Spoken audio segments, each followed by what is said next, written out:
Auditeurs et auditrices de Radio M, bienvenue pour ce flash d'information. Le journaliste en détention Ihsan Al-Qadi et son collectif de défense ont décidé de boycotter le procès du journaliste prévu ce dimanche 12 mars au tribunal de Sidi Mohamed à Alger.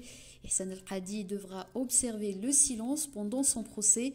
Dans un communiqué rendu public, les avocats ont expliqué que ce boycott intervient en réaction aux violations des procédures dans cette affaire depuis le jour de l'arrestation du journaliste le 23 décembre 2022 et la mise sous scellé des médias qu'il dirige.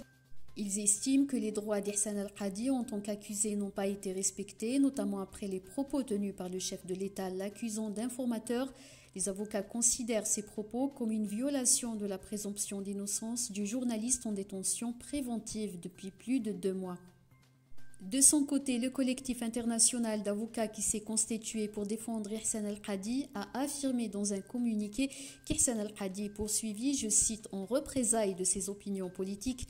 Il juge également que les pressions exercées sur la justice algérienne par la presse publique, mais aussi par le chef de l'État, tendent de fait à transformer l'audience du 12 mars en une simple formalité.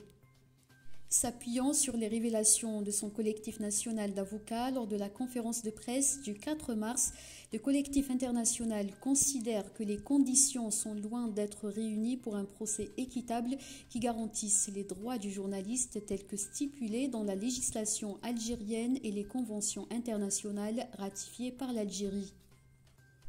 Dans un communiqué publié vendredi sur leur site officiel, Reporters sans frontières a demandé l'abandon des charges, je cite, fallacieuses retenues contre Ihsan Al-Qadi et à sa libération immédiate.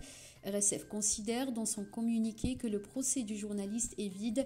Les éléments d'information fournis par les avocats d'Ihsan Al-Qadi démontrent clairement que les accusations brandies par la justice algérienne ne sont qu'un prétexte pour le maintenir en détention et faire taire la voix libre et indépendante que portent si haut les 2 médias qu'Ihsan Al-Qadi incarne, indique RSF.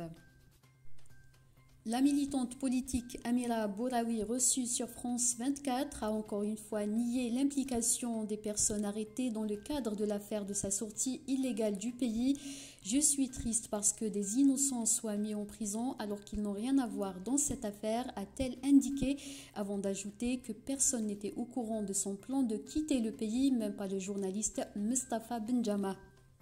Rappelons que 4 personnes ont été placées en détention préventive le 19 février dernier, dont le journaliste de Annaba, Mustafa Benjama, le cousin d'Amira Bouraoui, Yassine Bentayeb, et un chauffeur de taxi. La mère d'Amira Bouraoui a été quant à elle placée sous contrôle judiciaire. La demande de leur liberté provisoire a été rejetée fin de semaine dernière par la chambre d'accusation. Ils sont accusés de participation à une bande criminelle spécialisée dans l'immigration clandestine. Le haut représentant de l'Union européenne pour les affaires étrangères, Joseph Borrell, effectue une visite de 2 jours en Algérie les 12 et 13 mars. Un communiqué du ministère des Affaires étrangères indique que Joseph Borrell va rencontrer le chef de l'État Abdelmadjid Tebboune et le Premier ministre Ayman Ben Abdelrahman. Selon la même source, cette visite s'inscrit dans la continuité de la visite du président du Conseil européen Charles Michel en septembre 2022. Les 2 parties vont aborder les relations bilatérales et les questions régionales et internationales d'intérêt commun. En Tunisie, le mouvement Ennahda a condamné dans un communiqué l'arrestation de membres de son bureau régional à Béja, dont son secrétaire général régional, Salah Boukali, et un syndicaliste. Le mouvement a précisé que toutes ces personnes ont été conduites à un lieu inconnu.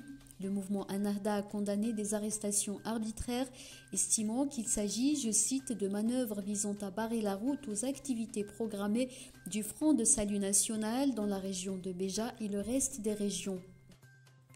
7e journée de mobilisation contre la réforme des retraites dans plusieurs villes en France. Les responsables syndicaux ont appelé ce samedi Emmanuel Macron à consulter le peuple.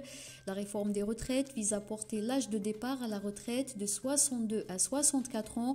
Le Sénat devrait se prononcer d'ici dimanche prochain sur ce projet de loi, alors qu'il est rejeté par des centaines de milliers de Français. C'est la fin de ce flash. L'information continue sur nos 2 sites internet, Radio M et Maghreb Émergent.